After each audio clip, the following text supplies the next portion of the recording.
Hi, my name is Amanda Panacea, and you're listening to the Healer Revolution podcast. This is a community for self-healers, biohackers, practitioners, and any other helping professionals. You're in the right place if you're seeking conversations about how pain becomes passion, the connection between physical, energetic, mental, and our spiritual self, finding your body's ancient wisdom, the latest biohacking technologies, clinical research, and if you just want to nerd out about complex biochemistry and quantum physics.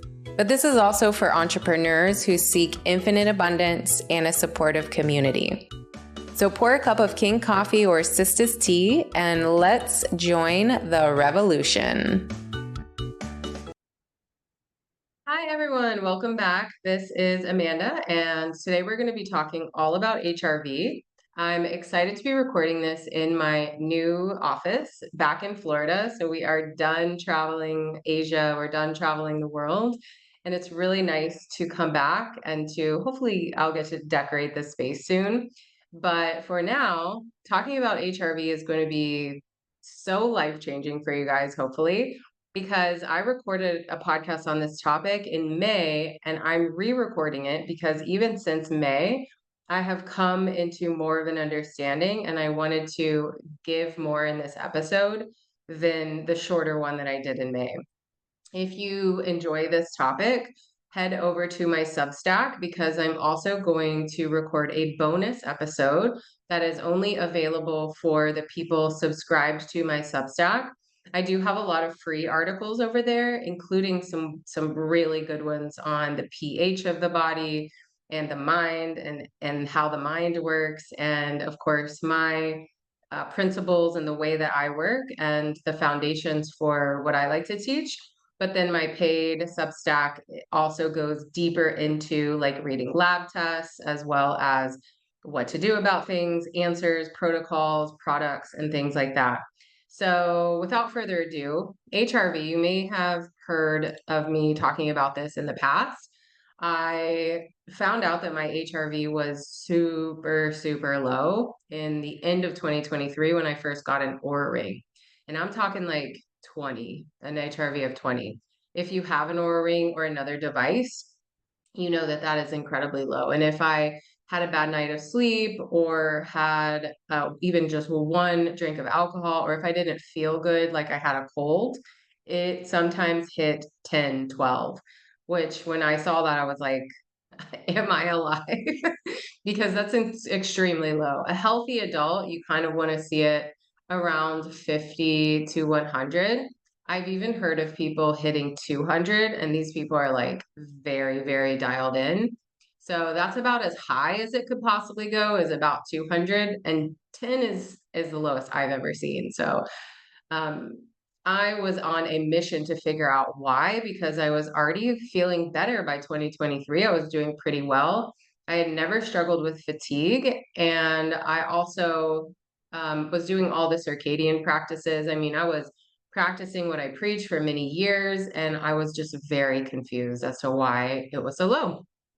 So HRV in general is going to reflect how you're breathing, your blood gases like carbon dioxide are working together, your posture, like the mechanical aspects of your breathing.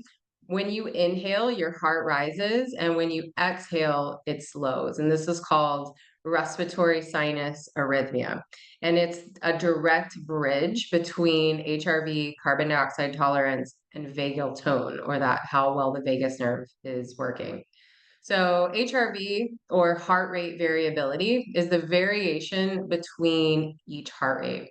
So rather than your heart beating perfectly together all of the time, if your heart has the same interval between beats all day long, you're going to have a very low HRV, which means if you're super calm all day long and you do absolutely nothing, you might have a very low HRV. If you're super stressed all day long and there's not a lot of variation between those heartbeats, you're also going to have a low HRV. If you are resting, then you have an episode where you are, let's say, going for a walk, then you rest, then you do a workout, then you rest. then you climb some stairs, then you rest, you're going to have a larger number for an HRV because there's more of a variability. So that's essentially kind of how that works. So when it's a higher number, that means that there's more adaptability and resilience in your autonomic nervous system, or the automatic things that are happening in the body. And because breathing modulates the autonomic nervous system, you're most likely also going to have better carbon dioxide tolerance and a calmer breath rhythm that usually shows up as a higher HRV. So when you have a lower HRV, most often there's going to be a greater stress load or dysfunction in that nervous system. And so when I first started seeing how low it was, I was, of course, going for walks, going outside, exercising. I was a little shocked because I was sitting at a computer most of the day, and then I was doing movement. I was getting outside and exercising. So I was on a quest to figure that out. Another frame that helped me is that if we habitually overbreathe, or if we're mouth breathing, we're going to blow off too much carbon dioxide, which means that we'll have lower carbon dioxide, which is going to cause hemoglobin to hold on to oxygen more tightly. And this is called the Bohr effect. I talk about this in my master class. I go into detail in this in my course, Sensitive Souls, and how to heal histamine intolerance and mast cell activation. So without that carbon dioxide, even if your hemoglobin in your blood has the oxygen, less oxygen is going to be released into the tissues in the mitochondria. And this mismatch can show up as a lower HRV. So HRV is essentially a good biomarker for stress and recovery. Obviously, nervous system regulation for emotional and cognitive flexibility is going to play a role here, and it goes back and forth. So one can cause the other and the other can cause the other. This can also be a good marker for immune system performance, inflammation levels, cardiovascular system health. So chronically low HRV can be an indicator for why we're experiencing disease, and even all-cause mortality, which scared me a little bit, but I was like, no, I'm going to figure this out. um, so it can be very predictive, like when we look at the research. There's a lot of research on it being used to help get a better understanding for things like neurology, cardiology, sports science, and even psychology.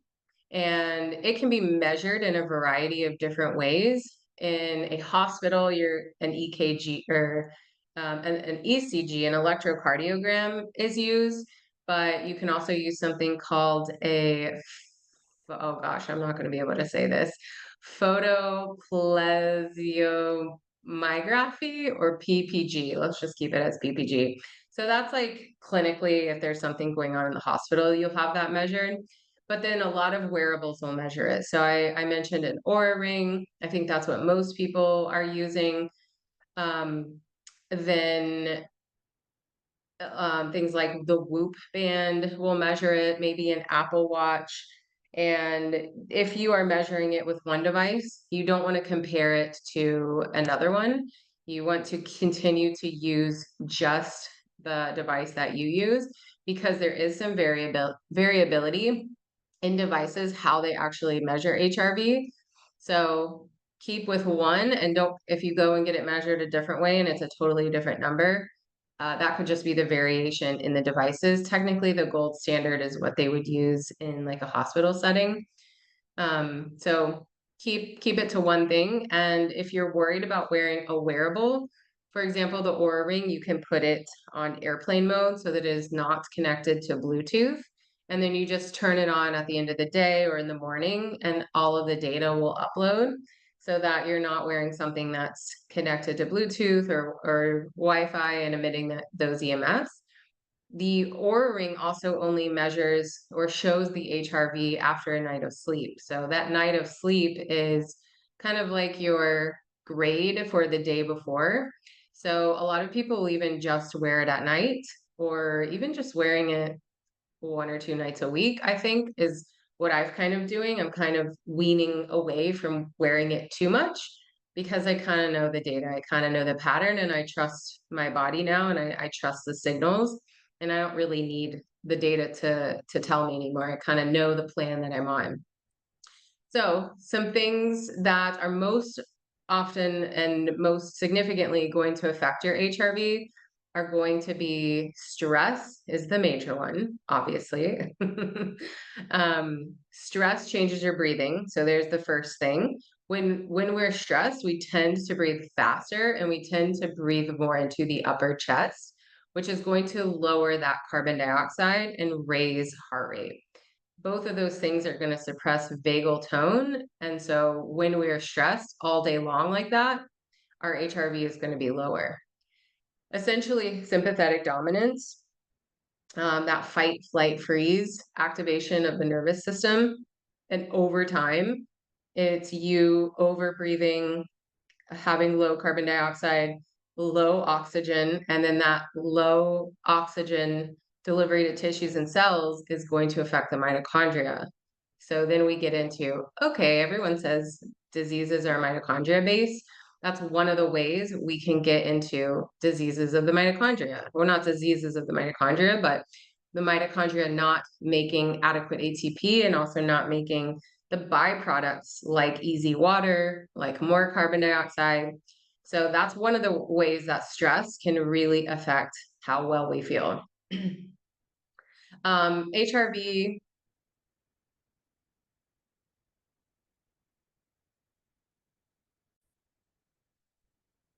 HRV can then be improved with correct breathing. And I say correct breathing because I had to relearn how to breathe completely. And I'm still in this world of postural restoration and figuring out the correct way to stand and how to activate certain muscles so that I'm not constantly in that active fight or flight. And this can come for a variety of reasons. For me, it's more of a hypermobile, and my posture got really messed up because of being sick and having to sit all day at a computer on top of the hypermobility. But for everyone, there might be a slightly different reason. So relearning how to breathe, diaphragmatic breathing, in improving that carbon dioxide tolerance.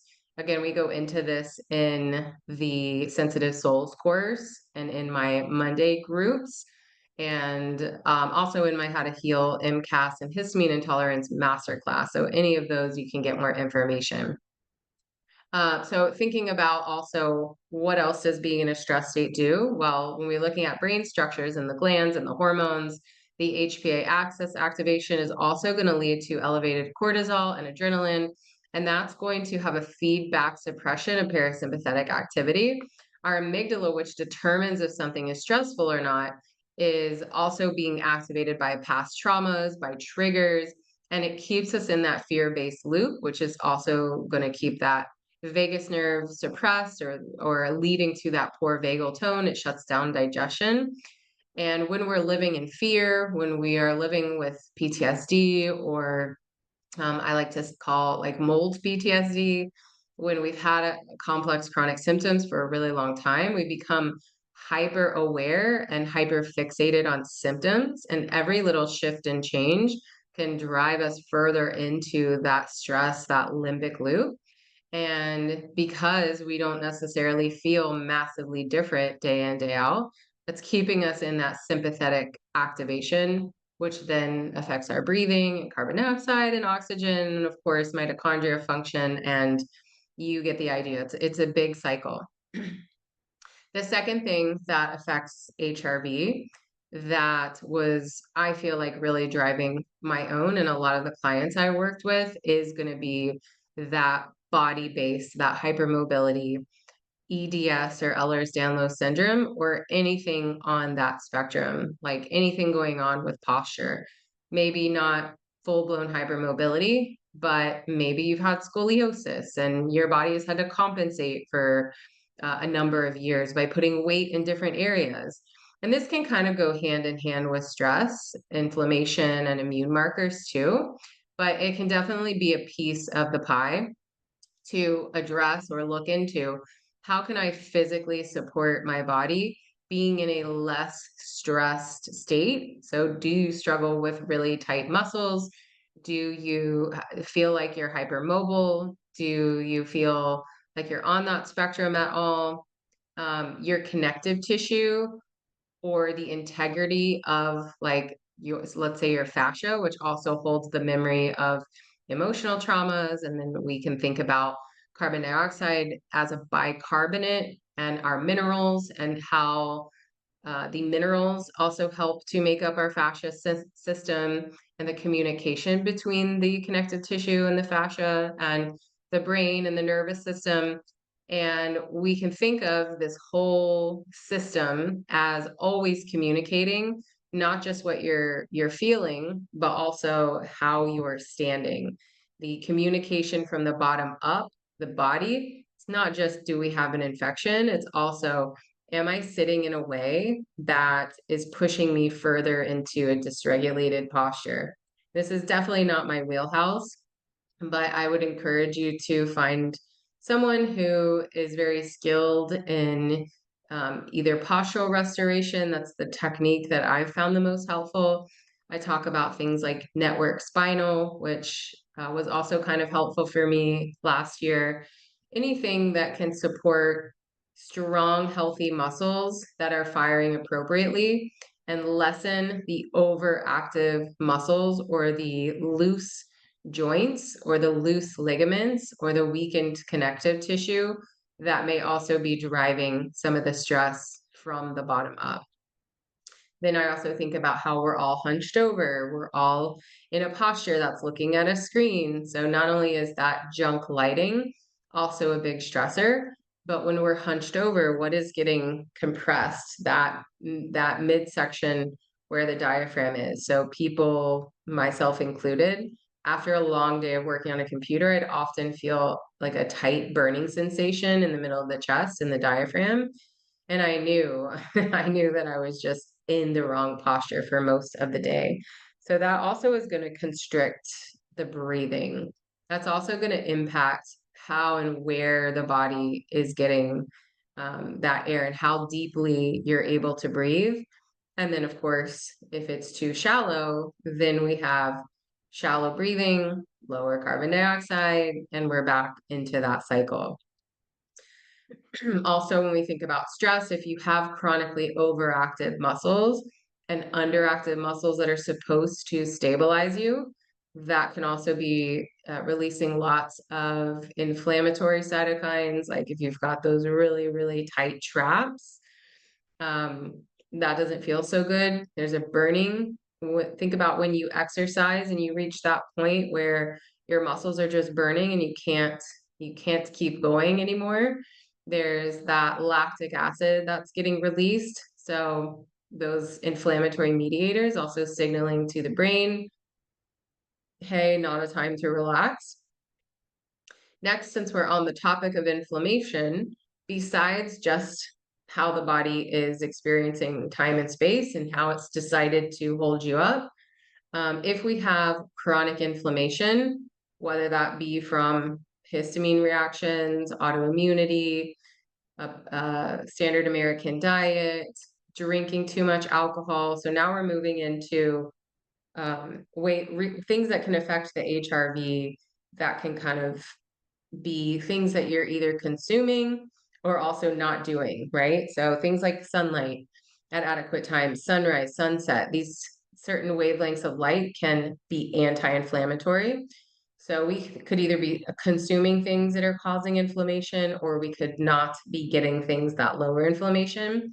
And when we have higher inflammation, let's say like inflammatory cytokines like IL-6, TNF alpha, HSCRP, if we have low acetylcholine, that acetylcholine is the neurotransmitter that's essential for the vagus nerve to function.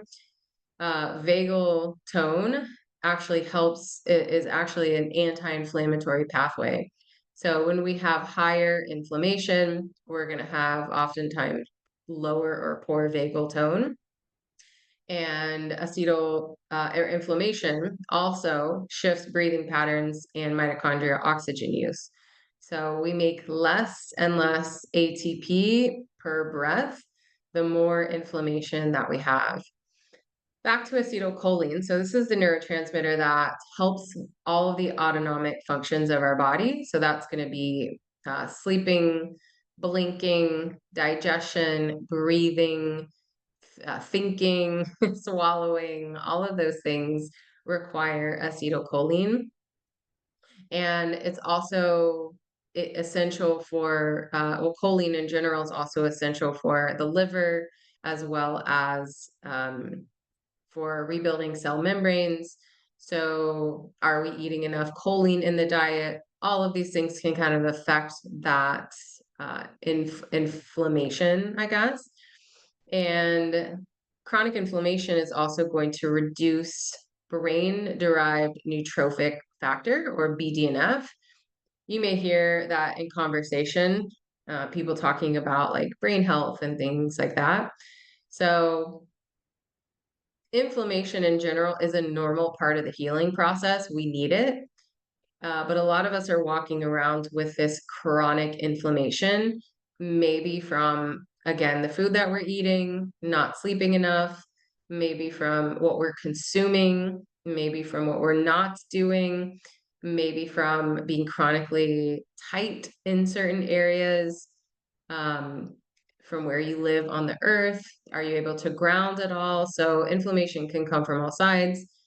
Chronic stress, psychological stress, and all these things, nutrient deficiencies, these can also be drivers of inflammation.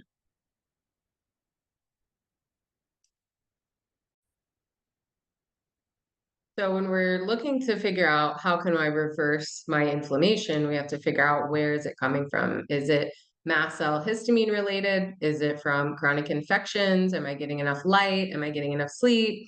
Am I getting enough nutrients? Let's talk about some of the nutrients that are directly related to HRV. First one is the easiest, magnesium. We all know that we are pretty deficient in magnesium at this point. And it is a natural NMDA receptor blocker, which calms excitatory activity in the brain and the body. So when we have a deficiency, we're going to have a heightened stress response and poor nerve conduction. The second one is B1, or thiamine, and this is one of my favorites. Thiamine is crucial for mitochondrial enzymes that turn carbs into energy, and of course, carbon dioxide. The better your thiamine status, the better thiamine status often improves when our breathing improves. It also is going to improve our own oxygen use and HRV. So one of the things that could kind of bring it back to acetylcholine is thiamine is required for acetylcholine production, which is that neurotransmitter that helps with all the autonomic functions of the body and is crucial for mitochondria function, making energy. And B1 is also a magnesium synergist. So these two kind of go together. And I bring these two up because if you are someone who's taken a lot of antihistamines in your life, specifically Benadryl and any antihistamine that is acetylcholinergic, so not all of them are, Benadryl is the main one, then, or if you have a history of high alcohol use, those are the two biggest things that are really going to affect the acetylcholine or B1 metabolism. And also on top of that, alcohol and antihistamines can disrupt normal breathing during sleep, which can also drop HRV. So alcohol is definitely a big one. Even in the detox facilities and psychiatric hospitals I worked at, it was well known that when someone came in for alcohol detox, that you would also give them thiamine, which if that, it has made it as mainstream as that, we know that even maybe a moderate amount of alcohol use could have affected the B1 metabolism. And B1 in even higher doses has been seen to be really, really helpful for dysautonomic symptoms like POTS, as well as IBS, SIBO. There's a lot of research on these three things. And what do those three things have in common? Well, the vagus nerve, right? We need that acetylcholine. So it kind of makes sense. Next, we have B2, and it's a cofactor for neurotransmitter synthesis like GABA, serotonin, and supports cortisol regulation. B2 and other B vitamins support mitochondrial respiration, and the better your oxidative phosphorylation is, the better your HRV tends to be. So that's just cell metabolism and making energy. Next, DHA. This is an omega-3. It enhances our cell membrane fluidity. It's essential for synaptic plasticity and vagal tone. And when we have a DHA deficiency, which a lot of people aren't getting enough because it's very rich in good quality seafood, what happens is the nerves tend to have poor signaling or just signals very poorly back and forth. Choline is the next one I wanted to mention, which again is essential for acetylcholine and essential for cognitive and parasympathetic functions. And then last but not least, the rest of the electrolytes. So calcium, potassium, and sodium. These are all essential for nerve firing, muscle contractions, reflex sensitivity. So just a communication across the board, the sodium and potassium pump in every single cell. Electrolytes also maintain acid-base balance, better carbon dioxide handling, and pH stability. And of course, that's going to lead to vagal tone and a better HRV. So the entire autonomic network, we need information inputs like light, nervous system supports, rest time periods, lack of light at night, pure darkness. And then we also need the physical structures like the nutrients needed for our cells to be happy. So when our mitochondria aren't working as efficiently, everything is going to fall apart. And I like to look at the body as upstream as you can possibly go is the cell and things like the mitochondria, as well as the nervous system. These two things, the cell and the nervous system, if we can focus our support on these things, everything downstream is going to get better.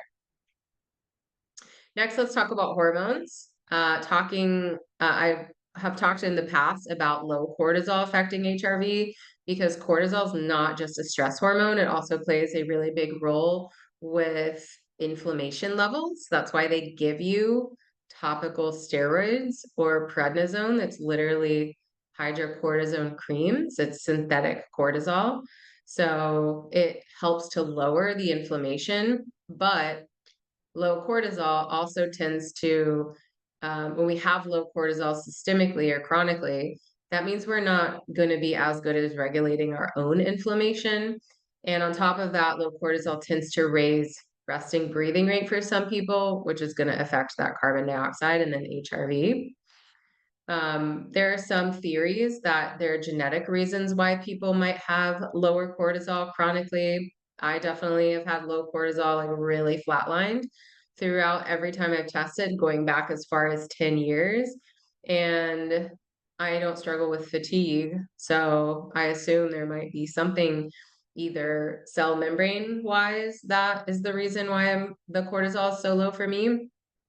Because there's a few genetic SNPs that I've got going on with cell membranes, which means the cortisol is now low because it was high for a long period of time because the cell wasn't necessarily getting it. However, now the adrenals are like, well, we don't need to make as much. There's one theory there. There's also the theory of quote unquote adrenal burnout, which again is like it was high for so long and now the adrenals aren't making enough.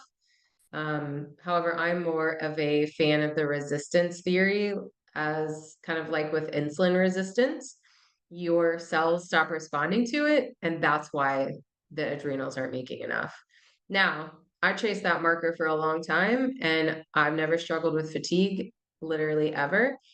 And my cortisol still flatlined, so it's not the end of the world. If you're wondering why your markers are never ever improving, despite doing the circadian piece, despite taking glandulars and B vitamins for many, many years, I'm right there with you. So I kind of stopped chasing that marker. Now let's talk about progesterone. So it's very calming. It has very calming. It can also stabilize mast cells as well. It can be supportive of higher GABA levels, which reduces anxiety. It can help with sleep, and low progesterone is very common in those higher stress states. And that is because cortisol is always going to take priority, and progesterone and making a baby is just not as important when we're really stressed. The higher estrogen or estrogen dominance is very common, and that can also lead to or be related to more inflammation. Mast cells have estrogen receptors, and so more estrogen typically means more mast cell degranulation. So people's symptoms of inflammation and histamine usually flare when estrogen is changing or rising in the body. Health issues that could be related, like PMS, endometriosis, autoimmune conditions, mast cell activation, any of these inflammatory estrogen related symptoms can have that hormonal dysregulation piece to it. And then when we have estrogen dominance and progesterone being low, which you can have normal estrogen and low progesterone, and that's still considered estrogen dominance, even if estrogen is not high. Usually testosterone is also going to be low. Then testosterone is also associated with low testosterone is also associated with increased sympathetic tone, fatigue, and lower resilience, which can contribute to that lower HRV. Next, let's talk about histamine. And of course, this is one of my favorite topics. I do have a mast cell activation and histamine intolerance guide / ebook for $25 that you can check out. I also have a podcast that goes over a lot of the ebook. So you can get a feel for the kind of information that's in that ebook even before purchasing it.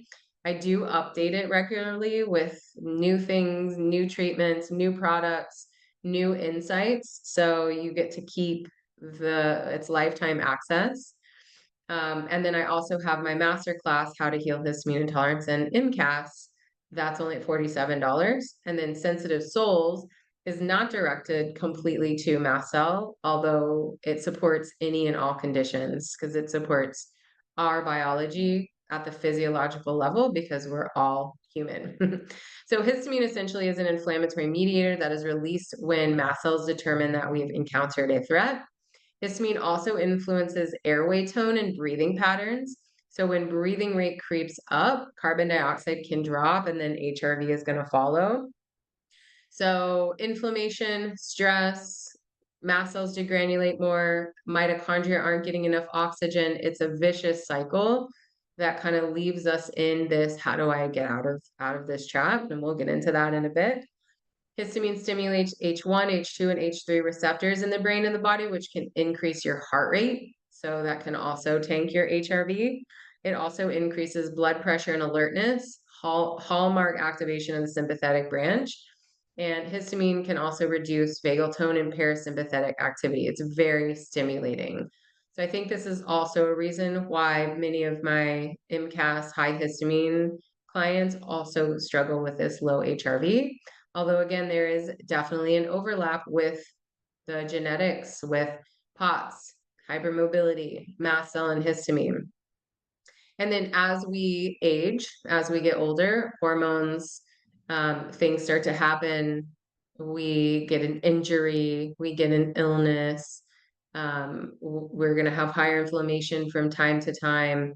And then again, once we're in that vicious cycle, sometimes it can be harder to get out of. We might have stress that then leads to insomnia. We might get exposed to mold. And there's just things that are always going to pop up that can push us back into that cycle of a lower HRV, lower carbon dioxide, mitochondria struggling to make energy. And so my goal is really for you to be like, oh, I know what to do now after this period of stress or after this illness or after this accident.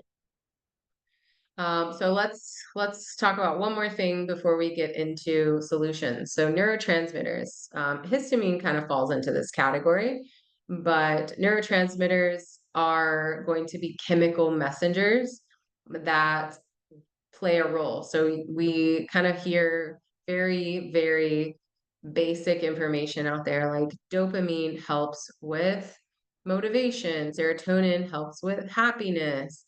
We talked about acetylcholine already in depth.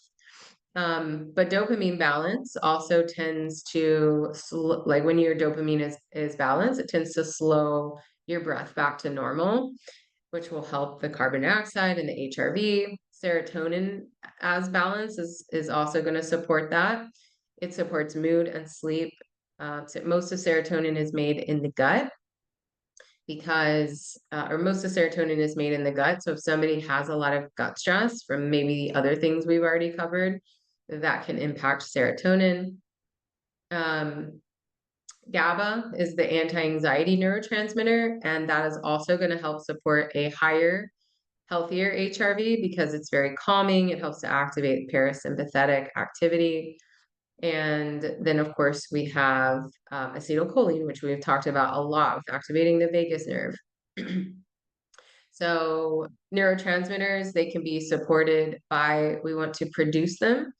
So that's going to be like gut health, nutrients, minerals, especially B vitamins, especially. But then we really want to be able to break these down. And one of the reasons I'm bringing up neurotransmitters in relationship to HRV is because a lot of my clients have had genetics testing, and a lot of them have SNPs that prevent these neurotransmitters from being broken down efficiently or quickly. And so they get triggered and they have higher histamine or even higher dopamine or higher serotonin. And that also feels very stressful. So, yeah, we want to produce these things. They send the impulse, they do their job, but then we have to be able to break them down. Otherwise, we're going to have a buildup, and that's going to lead to more of that anxious anxiety, can't quite settle down. And then, of course, that can affect sleep, et cetera, et cetera. Okay, so why would so many of us have collectively low HRV? So many of you guys have reached out to me like, oh my gosh, mine's even worse than that when I show how low mine has been. And then this is where I want to get into that modern day problems that we're all experiencing. The blue light, the lack of darkness after dark, not being able to get outside very much. We need these signals from the earth, from our food, from light to for our body to be at peace with its surroundings, to be in sync with the things that are in our surroundings. So circadian mismatch, um, different changes in breathing during sleep, those things are huge for people these days. And even people that are really serious about this stuff always are like, oh, well, I actually don't do it fully. There's always like a little piece. Like, for example, I'm on my computer all day. Sometimes my window's open. Right now, the sun is setting, so it gets a little hot in here. So I'm not going to have it open. Um, Even if you're wearing glasses, we still have light receptors on the skin, and it's just a really hard in our modern world to be perfect with these things. I don't necessarily think you have to be perfect with these things, but if you're struggling, it might be something to rule out. Next is going to be things like non-native EMFs. We all get exposed to non-native EMFs all of the time, some of us more than others, and some of us are more sensitive than others, maybe because of low mineral status, maybe because of um, higher heavy metal status in the body. I don't know if we'll ever fully know the reason, but non-native EMFs affect the voltage-gated calcium channels, which increases your intracellular calcium. So calcium is going to flood into the cell, and that's going to impact oxidative stress and impair mitochondrial production. That alone is what happens in the cell danger response, which is once we have mitochondria once we have a certain amount of our cells in cell danger response, that's going to spill over into chronic disease.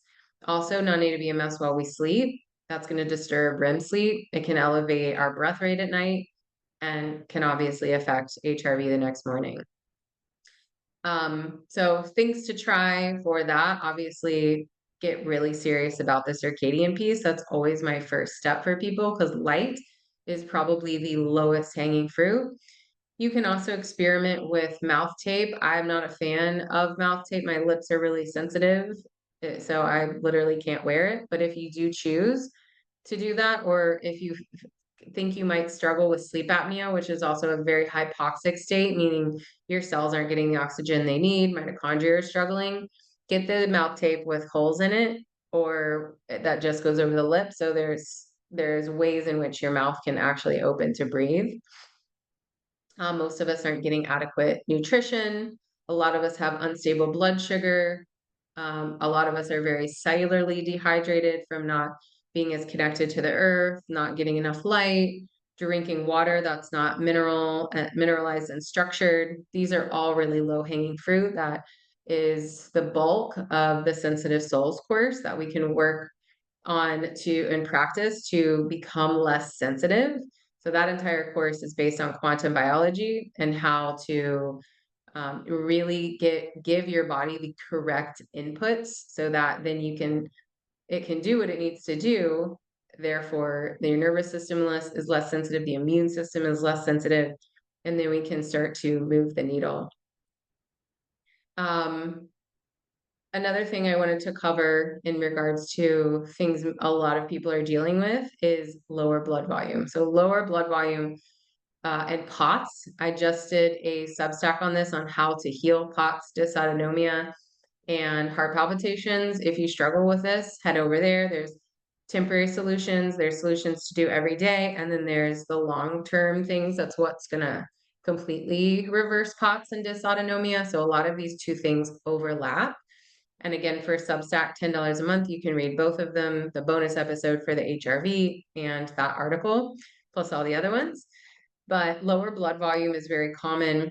Most people are doing well with larger amounts of salt. If you've never experimented with larger amounts of salt, there's really there's really not a lot of harm in it if you go slowly and don't just go from no salt to 5,000 milligrams of salt. So titrate and see how you feel, but that low blood volume can literally feel like you are dying on a daily basis. So brain fog, headaches, nausea, just feeling unwell. The low blood volume is common for one reason because of histamine, the dysautonomia piece. So that's going to be like the vagus nerve, low acetylcholine. So all of these things go hand in hand. Also, with low blood volume, we not only will feel much better with excess salt, but also things like compression stockings and any type of nervous system regulation, including things like supporting carbon dioxide and everything that I've already talked about here. Also coming back to hormones, so the thyroid, when we have low thyroid, that also is going to affect potentially our mitochondria output and that ATP synthesis. Estrogen dominance, low thyroid, higher low cortisol, low testosterone, low progesterone. These are all really common hormonal profiles that I see in almost all the women that I work with. So you're not alone when you're like, man, I've got all of this stuff going on. All right, so finally, let's get into solutions. First things first, the lowest hanging fruit is going to be your breathing. So the goal is 6 breaths per minute in and out through the nose, nasal breathing only.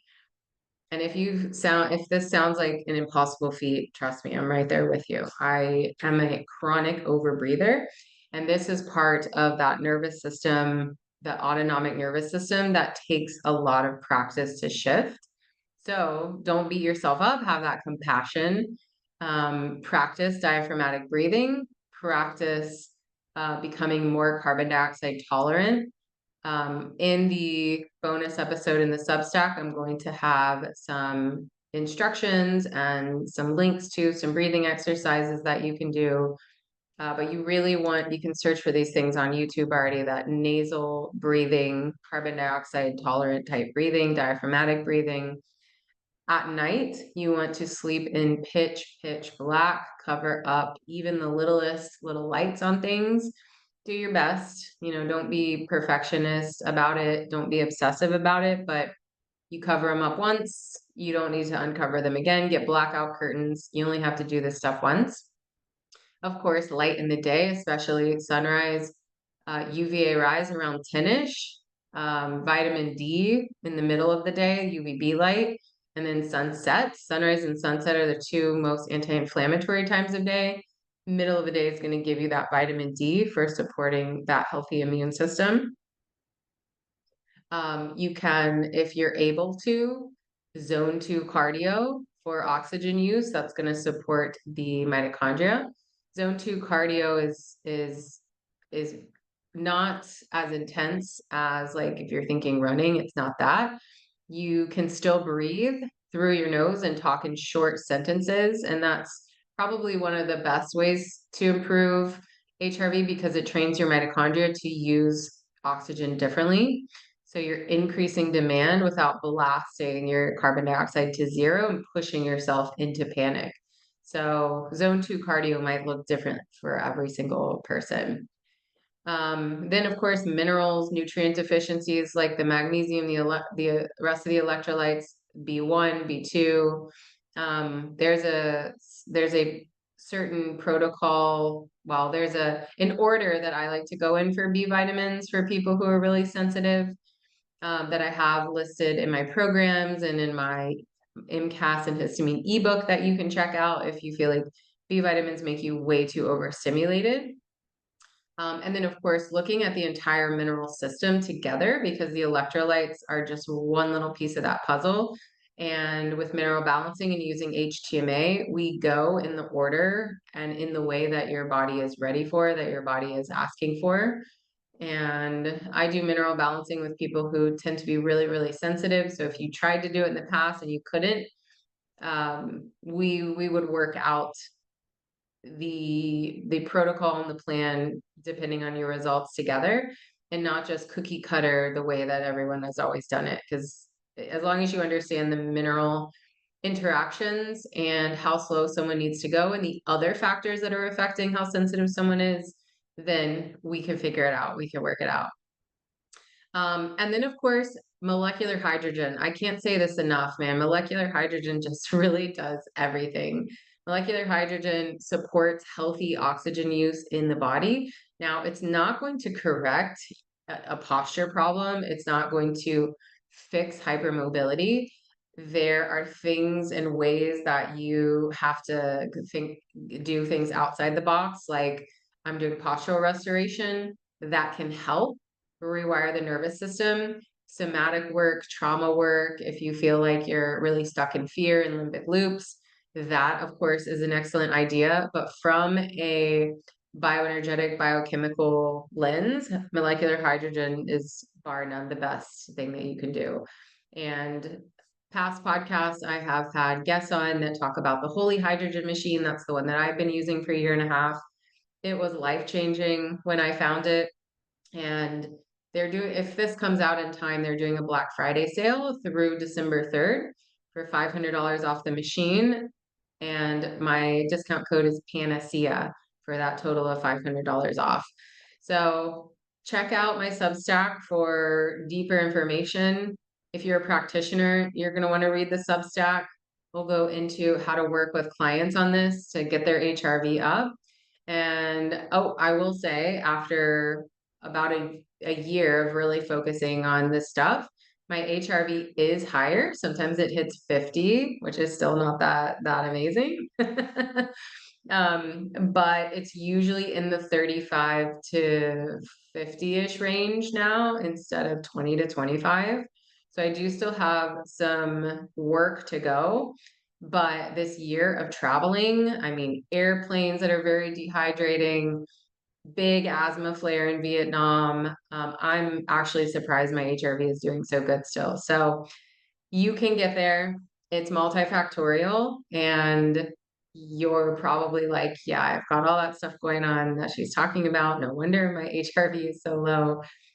But it's trainable.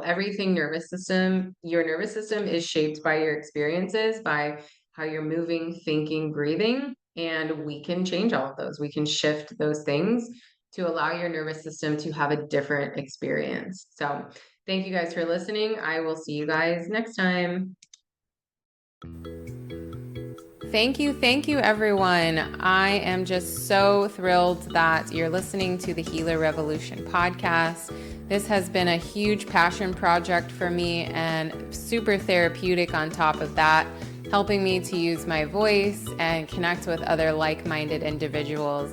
So if you're enjoying the podcast, please like and subscribe. Please share on social media or with your audience or friends or loved ones. I truly appreciate it. It does take a lot of time and financial costs to run the podcast, and it is not a moneymaker, let me tell you. So if you are enjoying this, I would truly appreciate your support just by sending me a post, a like, and a subscribe. Thank you so much.